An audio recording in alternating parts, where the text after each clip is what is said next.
नमस्कार दोस्तों, आज हम देखने वाले हैं भगवान जगन्नाथ की अद्भुत और रहस्यमयी कथा। कथा शुरू करने से पहले अगर आप हमारे चैनल पर नए हो तो चैनल को सब्सक्राइब करना और वीडियो अच्छा लगे तो लाइक करना और कमेंट में जय जगन्नाथ जरूर लिखिए। तो चलिए कथा शुरू करते हैं। भारत की पवित्र भूमि पर स्थित 4 धामों में से एक पुरी ओडिशा का श्री जगन्नाथ मंदिर केवल एक तीर्थ स्थल नहीं है, बल्कि यह अनंत रहस्यों, अटूट आस्था और भगवान के अपने भक्तों के प्रति असीम प्रेम का प्रतीक है। भगवान जगन्नाथ, जिन्हें ब्रह्मांड का नाथ कहा जाता है, उनका स्वरूप अन्य सभी देवी देवताओं से अत्यंत भिन्न है। उनके हाथ और पैर नहीं है और उनकी आंखें बहुत बड़ी और गोल हैं। यह अद्वितीय स्वरूप किस प्रकार अस्तित्व में आया, इसके पीछे एक अत्यंत रोचक, मार्मिक और विस्तृत कथा है, जिसका वर्णन स्कंद पुराण और ब्रह्म पुराण जैसे प्राचीन ग्रंथों में मिलता है। यह कथा समर्पण, विश्वास, मानवीय भूल और ईश्वरीय लीला का एक अद्भुत संगम है। प्राचीन काल में मालवा, वर्तमान मध्य प्रदेश राज्य में अवंती नामक एक अत्यंत समृद्ध और वैभवशाली नगरी थी। वहाँ के राजा का नाम इंद्रद्युम्न था। राजा इंद्रद्युम्न सूर्य वंश के एक प्रतापी शासक थे। उनके राज्य में प्रजा सुखी थी, खजाने भरे हुए थे और किसी भी वस्तु का कोई अभाव नहीं था। परंतु इन भौतिक सुखों के बावजूद राजा के मन में एक गहरी शून्यता और बेचैनी रहती थी। वे भगवान विष्णु के परम भक्त थे और उनके हृदय में नारायण के साक्षात दर्शन करने की तीव्र लालसा थी। राजा इंद्रद्युम्न का मानना था कि जीवन की सार्थकता केवल राजपाट चलाने में नहीं है, बल्कि उस परम सत्य को जानने में है जिसने इस सृष्टि की रचना की है। एक दिन उनके दरबार में एक रहस्यमयी तीर्थयात्री आया। उस तीर्थयात्री का तेज और आभा अत्यंत दिव्य थी। उसने राजा को बताया कि पूर्व दिशा में समुद्र के तट पर स्थित औड्र देश, वर्तमान ओडिशा में एक अत्यंत पवित्र पर्वत है जिसका नाम नीलांचल, नीला पर्वत है। उस तीर्थयात्री ने बताया कि उस पर्वत की एक गुप्त गुफा में भगवान विष्णु अपने सबसे सुंदर और साक्षात स्वरूप नील माधव के रूप में विराजमान है। यह मूर्ति नीलमणि, ब्लू सफायर से बनी है और जो भी इसके दर्शन कर लेता है उसे मोक्ष की प्राप्ति हो जाती है। यह सुनकर राजा इंद्रद्युम्न रोमांचित हो उठे। उनके जीवन को एक नया उद्देश्य मिल गया था। उन्होंने तुरंत उस तीर्थयात्री को पुरस्कार देने के लिए मुड़कर देखा, लेकिन वह रहस्यमयी व्यक्ति दरबार से अंतर्धान हो चुका था। राजा समझ गए कि यह कोई साधारण सूचना नहीं थी, बल्कि स्वयं भगवान का बुलावा था। राजा इंद्रद्युम्न ने अविलंब अपने राज्य के सबसे योग्य ब्राह्मणों, मंत्रियों और विद्यापीठ के पुजारियों को बुलाया। उन्होंने 4 अलग अलग दिशाओं में अपने दूत भेजे ताकि वे औड्र देश जाकर भगवान नील माधव की उस पवित्र गुफा को खोज सके। महीनों बीत गए, कई दूत निराश होकर वापस लौट आए क्योंकि वह स्थान अत्यंत दुर्गम और गुप्त था। पूर्व दिशा की ओर जाने वाले दल का नेतृत्व राजा के मुख्य पुरोहित के छोटे भाई विद्यापति कर रहे थे। विद्यापति एक अत्यंत मेधावी, चतुर और दृढ़ निश्चयी ब्राह्मण थे। वे कई महीनों तक घने जंगलों, उफनती नदियों और खतरनाक पहाड़ियों को पार करते हुए औड्र देश के सघन वनों में पहुंच गए। यहाँ का वातावरण अत्यंत रहस्यमयी और जंगली था। जंगल के भीतर गहराई में जाते हुए विद्यापति एक बस्ती में पहुंचे। यह बस्ती शबर नामक एक आदिवासी जनजाति की थी। इस कबीले के मुखिया का नाम विश्ववसु था। विश्ववसु देखने में एक कठोर और शक्तिशाली आदिवासी प्रतीत होते थे, परंतु उनका हृदय अत्यंत कोमल था। विद्यापति ने जब उनसे आश्रय मांगा तो शबर राज ने अतिथि देवो भव की परंपरा का पालन करते हुए उन्हें अपने घर में सम्मान पूर्वक ठहराया। विश्ववसु की एक अत्यंत सुंदर और सुशील पुत्री थी जिसका नाम ललिता था। विद्यापति को शबर कबीले में कई दिन रुकना पड़ा क्योंकि उन्हें नील माधव का कोई सुराग नहीं मिल रहा था। इसी दौरान विद्यापति और ललिता के बीच प्रेम हो गया। विश्ववसु ने दोनों के प्रेम को सहर्ष स्वीकार कर लिया और विद्यापति का विवाह ललिता से संपन्न करा दिया। विद्यापति अब उस आदिवासी परिवार का अभिन्न हिस्सा बन चुके थे, परंतु वे अपने राजा इंद्रद्युम्न को दिए गए वचन और अपने मुख्य उद्देश्य नील माधव की खोज को भूले नहीं थे। विद्यापति ने धीरे धीरे विश्ववसु की दिनचर्या पर गौर करना शुरू किया। उन्होंने देखा कि हर सुबह विश्ववसु जंगल में कहीं जाते थे और जब वे दोपहर को लौटते थे तो उनके शरीर से एक अलौकिक ईश्वरीय सुगंध आती थी। यह सुगंध चंदन, कपूर, कस्तूरी और कुछ ऐसे दिव्य फूलों की होती थी जो उस साधारण जंगल में नहीं खिलते थे। एक रात विद्यापति ने अपनी पत्नी ललिता से इस रहस्य के बारे में पूछा। ललिता, जो अपने पति से अत्यधिक प्रेम करती थी, उनसे कुछ भी छिपा नहीं सकी। उसने विद्यापति को बताया, मेरे पिता शबर राजा विश्ववसु भगवान नील माधव के परम भक्त हैं। वे घने जंगल में स्थित नीलांचल पर्वत की एक गुप्त गुफा में जाते हैं, जहां भगवान नीलमणि के रूप में साक्षात विराजमान हैं। वे ही भगवान की पूजा करते हैं और यह सुगंध उन्हीं दिव्य पुष्पों और चंदन की है जो वे भगवान पर चढ़ाते हैं। यह सुनकर विद्यापति की आंखों में चमक आ गई। उनकी महीनों की तपस्या सफल होने वाली थी। विद्यापति ने ललिता से विनती की कि वह अपने पिता को इस बात के लिए मनाए कि वे उन्हें भी भगवान नीलमाधव के दर्शन कराएं। ललिता ने जब विश्ववसु से यह बात कही तो वे अत्यंत चिंतित हो गए। विश्ववसु जानते थे कि यह रहस्य पीढ़ियों से उनके कबीले तक सीमित था और किसी बाहरी व्यक्ति को वहां ले जाना जोखिम भरा हो सकता था। परंतु अपनी पुत्री के हठ और दामाद के आग्रह के आगे उन्हें झुकना पड़ा। विश्ववसु ने एक शर्त रखी, मैं तुम्हें वहां ले तो जाऊंगा, लेकिन पूरे रास्ते तुम्हारी आंखों पर पट्टी बंधी रहेगी ताकि तुम उस गुप्त मार्ग को न जान सको। विद्यापति अपनी चतुर बुद्धि के लिए जाने जाते थे। उन्होंने शर्त मान ली। यात्रा शुरू होने से ठीक पहले विद्यापति ने अपनी धोती के एक छोर में बहुत सारे सरसों के दाने बांध लिए। जब विश्ववसु उन्हें आंखों पर पट्टी बांधकर घने जंगल और पहाड़ियों के रास्तों से ले जा रहे थे, विद्यापति चालाकी से धोती का छोर खोलकर रास्ते भर में एक एक सरसों का दाना गिराते रहे। वे जानते थे कि बरसात का मौसम आने वाला है और इन बीजों से पौधे उगाएंगे जो पीले फूलों से लदकर एक स्पष्ट मार्ग बना देंगे। लंबी यात्रा के बाद वे नीलकंदरा नीली गुफा पहुँचे। विश्ववसु ने विद्यापति की आंखों से पट्टी खोली। जैसे ही विद्यापति ने आंखें खोली, वे अवाक रह गए।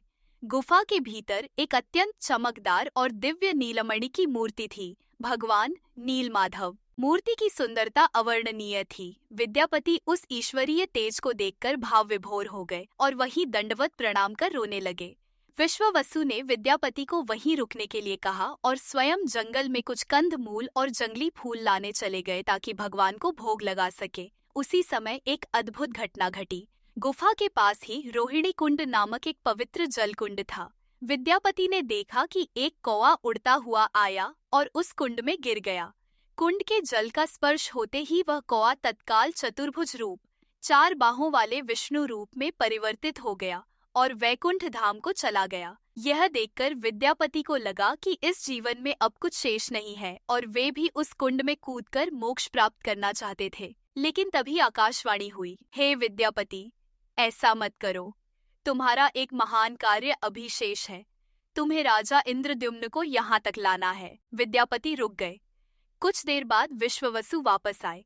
उन्होंने जंगली फलों का भोग भगवान नीलमाधव को लगाया। लेकिन तभी मूर्ति से एक दिव्य ध्वनि उत्पन्न हुई, हे विश्ववसु, मैंने इतने वर्षों तक तुम्हारी सच्ची और सरल भक्ति स्वीकार की है। तुमने जो भी कंदमूल मुझे प्रेम से दिए, मैंने खाए। लेकिन अब समय आ गया है कि मैं अपने परम भक्त राजा इंद्रद्युम्न के राजसी भोग और भव्य सेवा को स्वीकार करूं। यह सुनकर विश्ववसु अत्यंत दुखी और भयभीत हो गए। उन्हें लगा कि राजा की विशाल सेना आएगी और उनके प्यारे भगवान को उनसे दूर ले जाएगी। इस डर से उन्होंने विद्यापति को बंधक बना लिया। जब ललिता को यह पता चला तो उसने अपने पिता से बहुत अनुनय विनय की कि वे विद्यापति को छोड़ दें। अंततः विश्ववसु को अपनी बेटी के सामने झुकना पड़ा और उन्होंने विद्यापति को रिहा कर दिया। मुक्त होते ही विद्यापति सीधे मालवा, अवंती की ओर भागे। महीनों की यात्रा के बाद जब वे राजा इंद्रद्युम्न के दरबार में पहुंचे और उन्होंने नीलमाधव की सुंदरता का वर्णन किया तो राजा की प्रसन्नता का कोई ठिकाना नहीं रहा। राजा ने तुरंत अपनी विशाल चतुरंगिणी सेना, मंत्रियों और पुरोहितों के साथ औड्र देश की ओर प्रस्थान किया। तब तक मानसून आ चुका था। विद्यापति द्वारा गिराए गए सरसों के दाने अब पीले फूलों वाले पौधों में बदल चुके थे। इन पीले फूलों ने जंगल के बीच से एक स्पष्ट पीला रास्ता बना दिया था। इसी रास्ते का अनुसरण करते हुए राजा की सेना नीलकंदरा नीलांचल पर्वत तक पहुंच गई। लेकिन जब वे गुफा के पास पहुंचे तो वहां सन्नाटा था। राजा दौड़कर गुफा के भीतर गए, लेकिन वहां भगवान नीलमाधव की मूर्ति नहीं थी। पूरी गुफा खाली पड़ी थी। स्थानीय लोगों को लगा कि शायद विश्ववसु ने मूर्ति को कहीं और छिपा दिया है, इसीलिए राजा के सैनिकों ने विश्ववसु को बंदी बना लिया। राजा इंद्रद्युम्न पूरी तरह टूट चुके थे। उनकी जीवन भर की लालसा पूरी होने के इतने करीब आकर टूट गई थी। उन्होंने अन्न जल त्याग दिया और समुद्र के किनारे कूशा के आसन पर बैठ गए।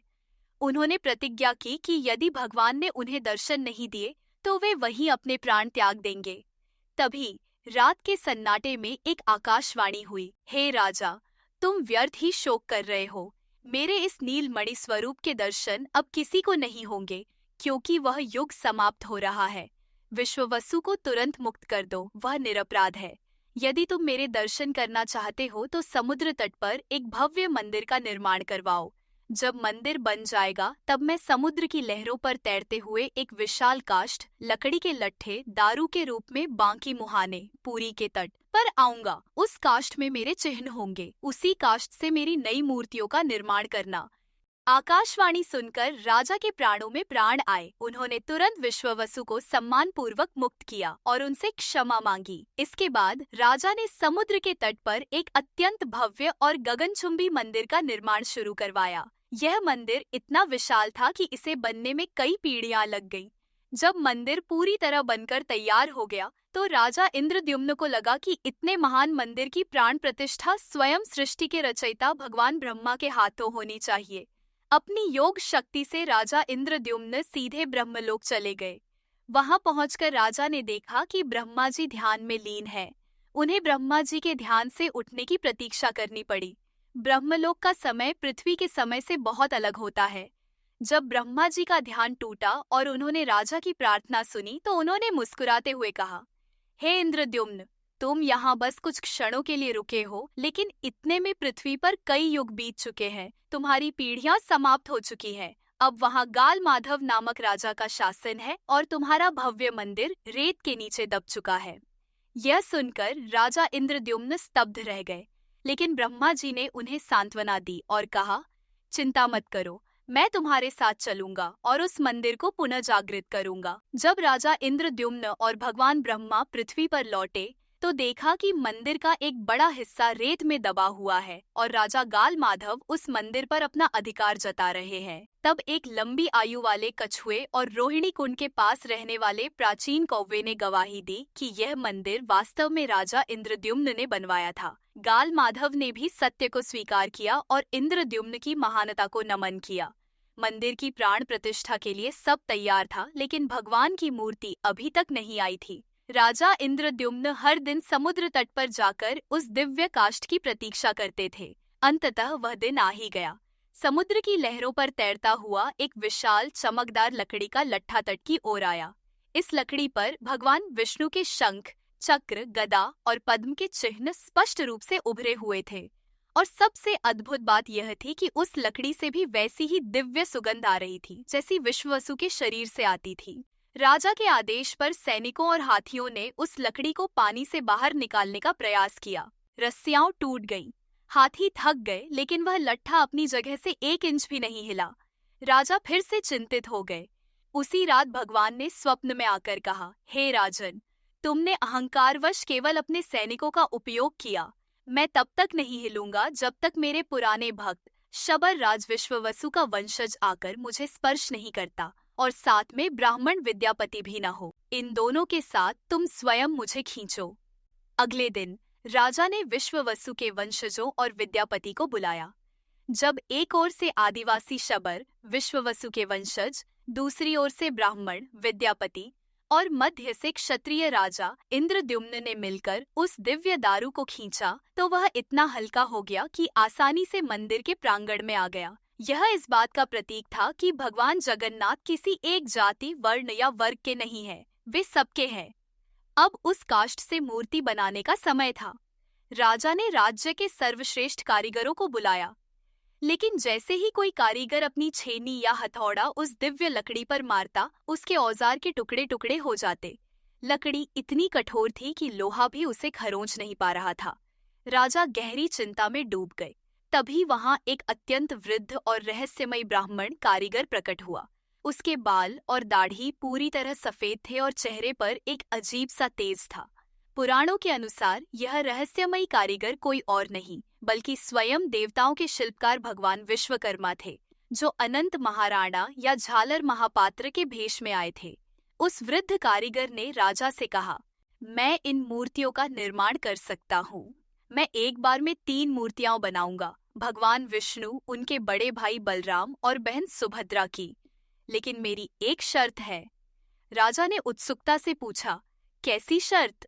कारीगर ने कहा, मैं एक बड़े कक्ष के भीतर काम करूंगा और दरवाजे बाहर से बंद रहेंगे। मैं लगातार 21 दिनों तक बिना खाए पिए काम करूंगा। इस दौरान कोई भी कक्ष का दरवाजा नहीं खोलेगा और न ही अंदर आएगा। यदि किसी ने भी 21 दिन से पहले दरवाजा खोल दिया तो मैं उसी क्षण काम अधूरा छोड़कर चला जाऊंगा और मूर्तियां जैसी भी होंगी वैसी ही रह जाएंगी। राजा ने बिना सोचे यह शर्त स्वीकार कर ली। कारीगर ने खुद को मंदिर के एक बड़े कक्ष में बंद कर लिया और काम शुरू कर दिया। कक्ष के बाहर से दिन रात आरी, छेनी और हथौड़े की खटखट की आवाजें आती रहती थीं। राजा इंद्रद्युम्न और उनकी महारानी गुंडिचा अत्यंत प्रसन्न थे। लेकिन जैसे जैसे दिन बीतने लगे, महारानी गुंडिचा के मन में एक अज्ञात भय पनपने लगा। वह एक ममतामयी स्त्री थी। उन्हें चिंता सताने लगी कि वह बूढ़ा कारीगर इतने दिनों से बिना अन्न और जल के अंदर कैसे जीवित होगा। 14 दिन बीत चुके थे। अचानक 15वें दिन कक्ष के भीतर से आने वाली छेनी हथौड़े की आवाजें पूरी तरह बंद हो गईं। पूर्ण सन्नाटा छा गया। महारानी गुंडिचा घबरा गई। उन्होंने राजा से कहा, महाराज, आवाजें आनी बंद हो गई हैं। मुझे डर है कि वह वृद्ध कारीगर भूख प्यास से मर तो नहीं गया। हमें तुरंत दरवाजा खोलकर देखना चाहिए। राजा ने महारानी को शर्त की याद दिलाई, लेकिन पत्नी के विलाप और स्वयं की चिंता के कारण उनका भी धैर्य जवाब दे गया। आखिरकार उन्होंने सैनिकों को आदेश दिया और कक्ष के भारी दरवाजे खोल दिए गए। दरवाजा खुलते ही वे अंदर भागे। उन्होंने देखा कि कक्ष खाली था। वह वृद्ध कारीगर वहां नहीं था, लेकिन कक्ष के मध्य में उस दिव्य काष्ठ से बनी 3 विशाल मूर्तियां रखी हुई थीं। राजा इंद्रद्युम्न उन्हें देखकर सन्न रह गए। मूर्तियां अब भी अपूर्ण थीं। भगवान के धड़ तो बन चुके थे, लेकिन उनके हाथ केवल कोहनी तक ही थे। हथेलियां नहीं थीं, पैरों का निर्माण भी नहीं हुआ था। भगवान के चेहरे पर बड़ी बड़ी गोल आंखें उकेरी गई थीं, जो अत्यंत सम्मोहक थीं। राजा को अपनी गलती का एहसास हुआ। वे फूट फूट कर रोने लगे। मैंने यह क्या कर दिया? मैंने भगवान के स्वरूप को खंडित कर दिया। मेरे अधीर होने के कारण मेरे भगवान के हाथ पैर नहीं बन सके। अपराध बोध से ग्रसित होकर राजा ने समुद्र में कूदकर जान देने का निश्चय किया। उसी रात भगवान जगन्नाथ राजा के स्वप्न में आए। उन्होंने अत्यंत कोमल और प्रेमपूर्ण स्वर में कहा, हे इंद्रद्युम्न, शोक मत करो। जो कुछ भी हुआ वह मेरी ही इच्छा से हुआ। वह वृद्ध कारीगर मेरी ही लीला थी। कल युग में मैं इसी अपूर्ण स्वरूप में ही पूजित होना चाहता हूँ। तुम सोचते हो कि मेरे हाथ पैर नहीं हैं? वेदों में कहा गया है कि अपाणि पादो जवनुग्रहीता, अर्थात ईश्वर बिना पैरों के भी सब जगह पहुँचता है और बिना हाथों के भी सब कुछ ग्रहण कर सकता है। मेरे हाथ नहीं है, फिर भी मैं अपने भक्तों द्वारा श्रद्धा से अर्पित किए गए हर भोग को ग्रहण करूंगा और उन्हें गले लगाऊंगा। मेरे पैर नहीं है, फिर भी मैं अपने भक्तों के पुकारने पर सबसे पहले उनके पास पहुंचूंगा। मेरी यह बड़ी बड़ी गोल आंखें इसलिए हैं ताकि मैं बिना पलक झपकाए दिन रात अपने भक्तों की रक्षा कर सकूं और उन पर कृपा दृष्टि बनाए रखूं।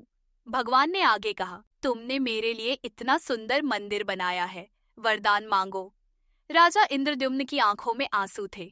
उन्होंने कहा, हे प्रभु, अगर आप मुझे वरदान देना ही चाहते हैं तो यह वरदान दीजिए कि मेरे वंश का अंत हो जाए, मेरा कोई भी वंशज जीवित न बचे। भगवान आश्चर्यचकित रह गए।